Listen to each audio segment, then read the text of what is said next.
nobody's sweetheart now.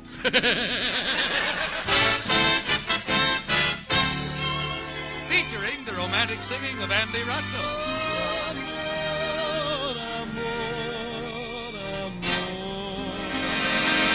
With a great comedy cast, including Verna Felton, Shirley Mitchell, the music of Paul Weston and his orchestra, and yours sincerely, Harry Bonzell. And here's the star of our show, America's queen of comedy, Joan Davis. Oh, no, Joan, come in. Oh, there she goes. No, stop it, Joan. Listen. Stop throwing donuts at the piccolo. This is no time to play quite. Now, quite it. Quit it. Oh, Joan, listen, come over here now, will you? I want to talk to you. What do you want, Harry? Well, listen, I understand you bought a horse and entered him at Santa Anita last Saturday. Yeah, what a race that was, Harry. They lined up at the start, and off went my horse like a flash. Gee. First at the quarter, first at the half, first in the stretch, and he finished 20 lengths in front of all the other horses. Oh, boy, that was wonderful. No, it wasn't, Harry. The horse was disqualified. Disqualified? Why? You don't count if you shoot him out of a cannon. Oh!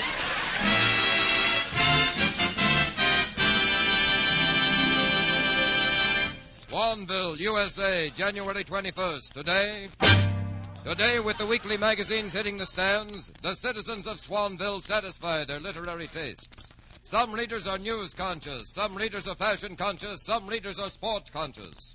But nowhere in Swanville will you find a reader more unconscious than in...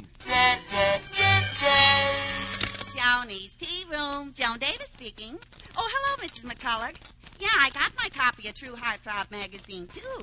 Did you read the story entitled Love in the Underworld, or My Wife is a Sandhog? You didn't? Oh, gee, it's sad. You see, this girl Sandhog is 6'5", and her husband is 3'2". And they've been married for 2 years, but they finally separate. Why? Well, every time she lifts him up to kiss him, he gets a nosebleed. Yeah, and every time she leans down to kiss him, she gets the bends. Hey, Joni, listen, why don't you pay attention to the tea room and stop reading that trashy magazine? Trashy? Why, True Heartthrob has some wonderful love stories in it, and they're all true, too. For instance, look at this one on page 23. Love conquers all. Or, I married my butcher. Oh, Joe. Well, listen to this, Harry. Well... A green-eyed Genevieve reclined lazily on her chaise lounge. Daintily, she sunk her gleaming white tooth into a bonbon. She smiled triumphantly.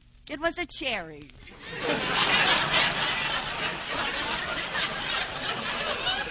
And suddenly there was an impatient knock on the door of her boudoir. Her boudoir? Sure, Harry, that's French for boudoir. You don't know anything, do you?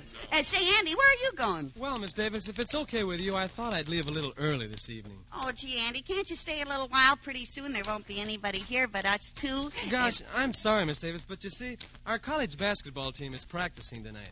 I'm forward on the team.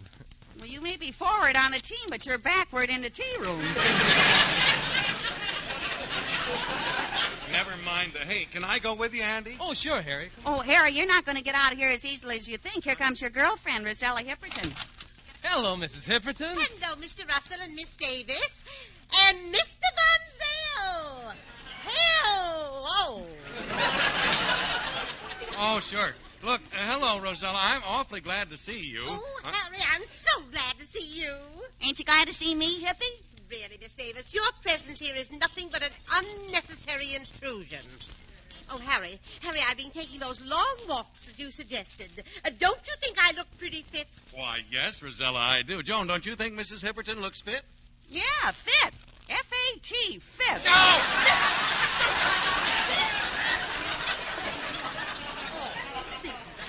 Now, you want to be ashamed of yourself. Really, Rosella, I do think that you look positively radiant tonight. And that's really wonderful. Really, it is. Oh, I'm glad. You know, I've always maintained that the way to put color in your cheeks is to walk gustily, breathe properly. Exercise vigorously. No, wash swannily. Oh, no, Lily. Oh, yes, Lily. Sure, use Swan regularly.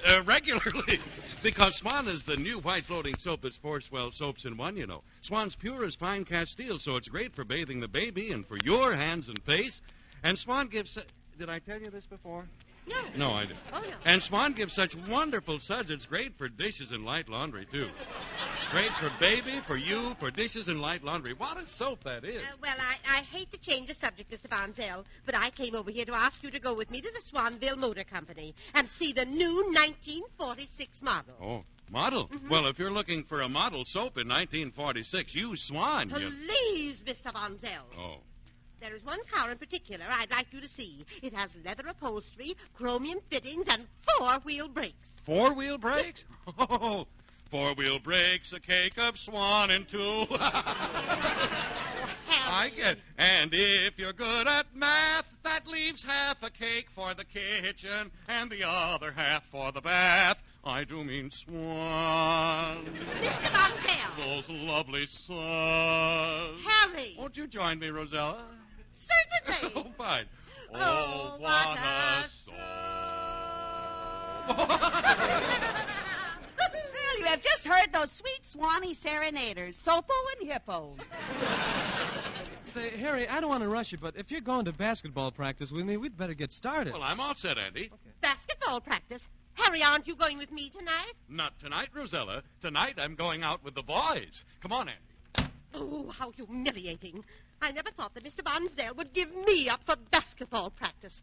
To think that he'd rather watch a few men throwing a silly ball around, catching it, bouncing it, passing it, catching it, bouncing it, passing it, catching it.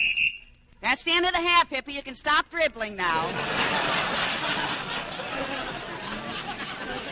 Miss Davis, stop this foolishness. I happen to be fully aware of the fact that you are completely responsible for Harry's indifference to me. Me? Yes. Well, I'm not the slightest bit interested in Harry Von Zell. You're not? No, but if Andy Russell said yes to me, I'd be the happiest woman in the world. Even if he only said yeah. All he'd have to say is yeah. You see, I'm not hard to please. It's Barbara Weatherby who's in our way. Barbara Weatherby. Sure. Let me explain. Now, even though Harry may care for me, I don't care for Harry one half as much as I care for Andy. But Harry doesn't care one half as much for you as he cares for me. And Andy doesn't care one half as much for me as he cares for Barbara Weatherby, who cares for him but doesn't care for me. Now, if we could get Barbara Weatherby out of the way, then I could have a clear field with Andy, and you could marry Harry, and I could marry Barbara Weatherby, leaving a clear field for Andy and Harry to get married. You understand? Perfectly. And I wish you'd explain it to me. Oh, Miss Davis, you've made it all too clear. If Barbara Weatherby were out of our way, you and I would each have a clear field to marry the man we love. Yeah, if there were only some way to get rid of her. Wait a minute. There is a way. What? True Heartthrob magazine. True Heartthrob magazine? What are you talking about? Oh, there's a wonderful story on page 84. Here it is. It's entitled, I Got Rid of My Rival by Mail. Or Cupid the Correspondent. Or Make Big Money Growing Mushrooms in Your Cellar. What? Oh, that last one was an ad, yeah. Miss Davis, I don't see how this magazine story will help us get rid of Barbara Weatherby. Well, it's simple, Hippie. In this story, two girls are in love with the same fella. So the first girl gets a friend of hers to write a letter to the fella, making believe it's from his wife and kids. Wife and kids? But Andy Russell has no wife and kids. Of course not, but if we make Barbara Weatherby think he has... What a wonderful idea. When do I start writing this letter to Andy Russell? Right now. Oh, wait a minute, Hippie. Look who's crossing the street. Oh, my. It's Harry and Andy. Yeah, you better write the letter at home. Quick, go out the back way through the kitchen. Take my brother-in-law, Serenus, with you, and the minute you're finished with the letter, have him deliver it here. Oh, this is so exciting. I'm Cupid the correspondent. Toodaloo. Well, hi, Andy. What happened to basketball practice? Oh, it was called off. The coach was sick. Yeah, Joan, now we can all go to the movies. Who can all go to the movies? Well, I thought you'd go with me because Barbara Weatherby is coming by to pick Andy up. Barbara Weatherby? Andy, why do you keep going with her? She's treacherous. Treacherous? Yeah, one false move on your part and she'd drop you like a hot potato. Mark my words, Andy, she's only after you for your money. But, Miss Davis, I don't have any money. That's what you think. Barbara Weatherby inherits $2 million when she marries, and in Swanville there's a community property law which makes half your wife's property yours. So if you married Barbara, how much money would you have? I'd have $1 million. What'd I tell you? She's marrying you for your money.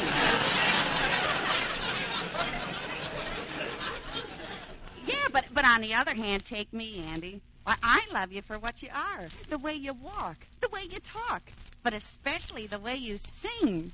Joan, I sing. Oh, Andy, when those golden notes come out of your throat, I just swoon. Oh, gosh, Miss Davis.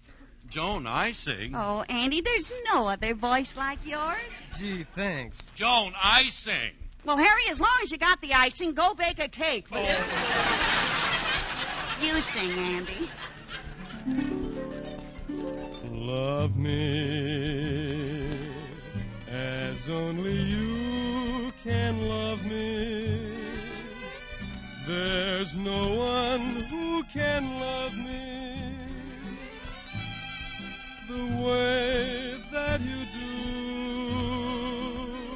Your kiss is as gentle as the falling summer rain. Your sigh is the sentimental theme of our refrain. I want you to thrill me as only you can thrill me. There's no one who can thrill me. What am I to do? I'm helpless, so I'm content to be the fool that you make of me. So love me the way that I love you.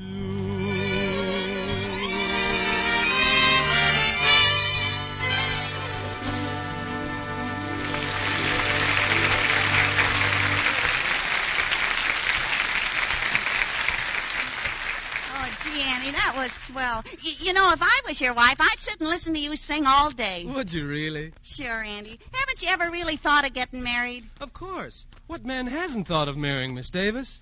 What man has thought of marrying Miss Davis?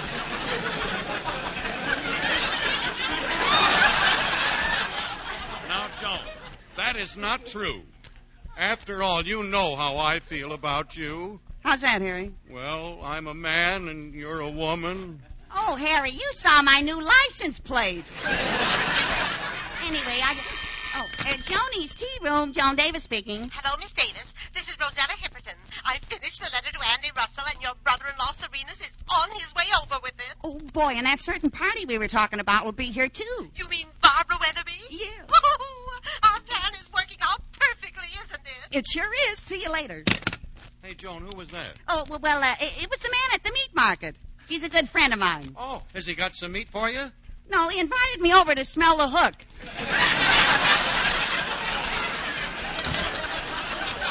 Oh, Miss Davis, look who's here. It's your brother-in-law, Serenus. Oh, good. Hello, Serenus. Hello, Johnny.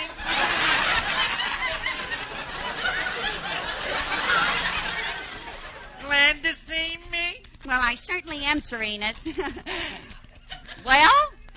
I'm well. How are you? Serenus, didn't you come over here for something special? Yeah, I came over here to deliver something. You want to know what? Yeah. Well, ask me. Go ahead. All right. What did you come in here to deliver? I forget. You forget? Well, you better start remembering. Let's see now. Oh, yeah. It's something that starts with a D. A D. Is it a dish? No. A door key? No. A duster? Oh, I know. It's a letter. What do you... A letter begins with D? Sure, dear sir. Andy. Oh, it's Barbara Weatherby. Hello, Barbara. Barbara Weatherby. Serenus, where is that letter? I don't know. Well, you better find it quick. Well, Andy, I'm all ready to go to the movies. And on the way, I have something important to tell you that concerns us. Well, tell us, Babs. Miss Davis, it doesn't concern you. It concerns Andy and me. Anything that concerns Andy concerns me. I got a growing interest in that concern. Any questions? Well, you asked for it. Andy, Pate and I had a long talk about my future. He has finally given me his consent to marry shortly. Marry shortly? Shortly who? Oh, Miss Davis. Must be somebody new in town. Oh, fiddlesticks. Oh, Shortly Fiddlestick. When did he get out of the army? Well, Miss Weatherby, let me in on this. Just who are you going to marry? Oh, Mr. Von Zell, the person I'm talking about is obvious. Obvious? What happened to Shortly? How do you like that? Shortly just got out of the army and she throws him over for obvious. Oh, poor Shortly. Miss Davis, come on, Andy, let's get out of here and go to the movies. Just a minute. Serena, haven't you found the letter yet? Oh, sure, a long time ago. Well, then what are you waiting for? Give it to me. It ain't for you. It's for Andy Russell. Here, Andy. Well, thanks, Serenus. Now, if you're ready, Miss Davis, I think we Well, ought to... aren't you going to open the letter, Andy? Not now, Miss Davis. I'll read it later. Come on, Barbara. Now we'll... Well, why don't you open it now, Andy? Maybe it's important. Oh, I don't think so. Maybe they struck oil. Who struck oil? Well, how are you going to find out unless you open the letter? Andy, it's apparent that Miss Davis won't let us go to the movies until you open that silly letter. Oh, all right. I'll open it. See, Miss Davis? It's just an ordinary letter from... Ooh. Hey, Andy, what's the matter with you? You look pale. It's this letter, Harry. I don't understand it. Well, let me see it. Ain't she? Ooh. Let me see it. Ooh. What is this all about? Read her the letter, Andy. Miss Davis, Read me the letter, Andy. Oh, all right. Dearest Andy, it's been 3 months since I last heard from you, my darling husband. Husband?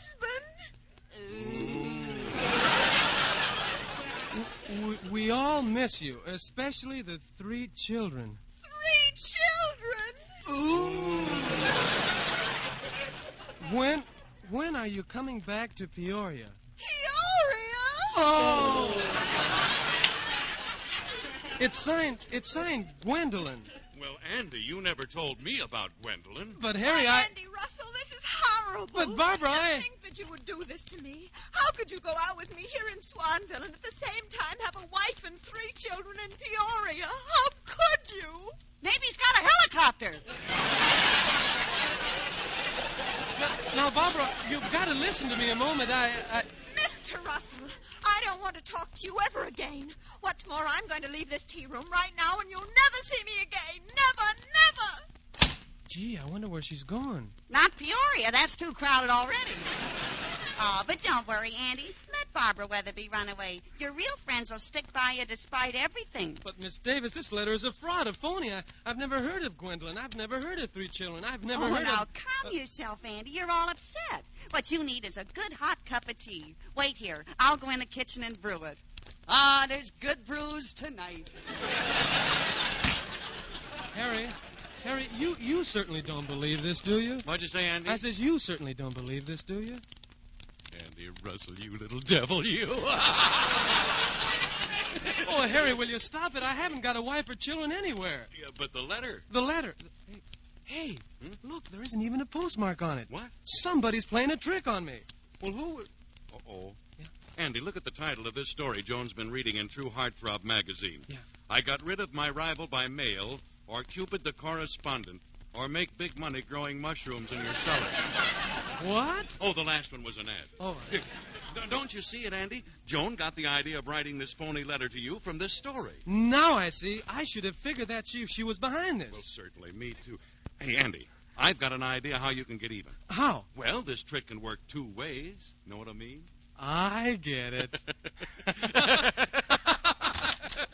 Oh, Andy, stop crying. Here's your tea, dear. Now, this'll make you feel better. Oh, never mind the tea, Miss Davis. May I borrow your suitcase? My suitcase? What for? Well, Joan, I've been talking things over with Andy. Yeah, and Harry convinced me that the right thing for me to do is to go back to Gwendolyn. Gwendolyn? Yes, and my 3 kids. 3 kids. Yes, Frankie, Perry, and Bing. Oh, Andy, that's silly. I'll bet there is no Gwendolyn and 3 kids. Yeah, no, you're right about that, Joan. Andy confessed the real truth to me. There is no Gwendolyn. But there is a Cynthia. Cynthia? Yes, and there aren't 3 kids. There are 9. 9? Yes, and it isn't Peoria. It's Schenectady. 9? Oh, Annie, how could you work in my tea room here in Swanville and have a wife and 9 children in Schenectady? How could you? Oh, I've got a helicopter. Hey, look, Andy, before you leave, I've got a little present I want you to take back for those 9 little Russell Sprouts. What is it, a set of blocks? No. No, it's a cake of swan. Oh, how touching. No, how cleansing.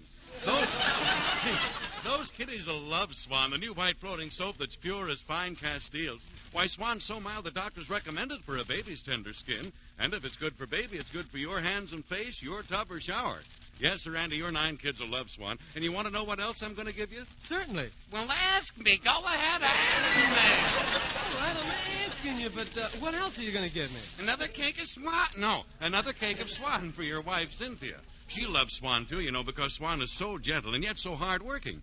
Just let Cynthia watch the way Swan goes into a lather cleaning up a stack of dishes. She'll really get suds that stand up and do a job. And listen, tell Cynthia to be sure and use Swan on the 9 kiddies. What a soap. And what a dramatic reunion. What a time. Say, Harry, hold it. Yeah? Here comes Barbara Weatherby and her father. Oh. There he is, Pater. Tell him. So, there you are, Russell, you cad. But, Mr. Weatherby, I'll teach you to trifle with my daughter's affections. A wife and 3 children in Peoria, huh? Oh, that's not true, Mr. Weatherby. No, it's 9. 9, I tell you. It's 9. Oh, Miss Davis, that's not true either. I was just getting even with you for sending that letter about Gwendolyn and Peoria. So, Miss Davis, you were back of all this. Well, I can't help it. I like Andy as much as you do, and all's fair in love and war, you know. That may be so, but I see... My, this place is crowded. Well, Miss Davis, how is everything going? Well, not the way we expected, Mrs. Hipperton. We expected. So, Mrs. Hipperton, you were in on this, too. You ought to be ashamed of yourself. Ashamed? I should say not. I'm proud. I did it to get Harry Von Zell's love. To make him care for me, I'd move heaven and earth. And she's the one that can do it, too.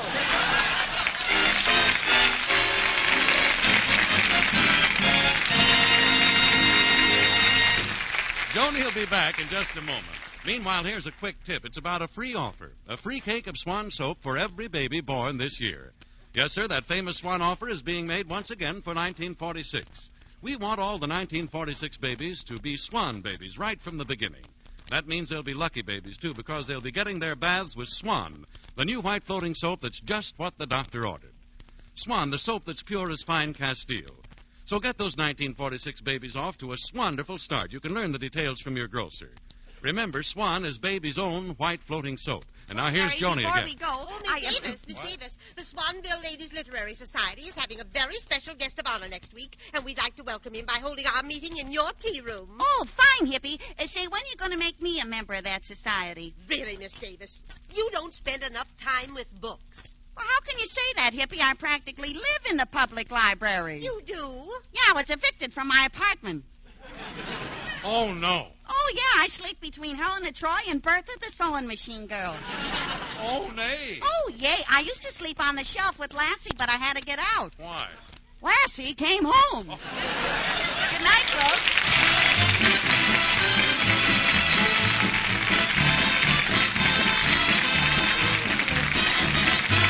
The Joan Davis Show, presented by Swan Soap, is produced and directed by Dick Mack and is written by Jay Summers, Jack Harvey, and Cy Wills. And remember, too, friends, used fats from your kitchen are still urgently needed to help make all sorts of things from soap to nylons. So take every drop to your meat dealer this week. This is CBS, the Columbia Broadcasting System.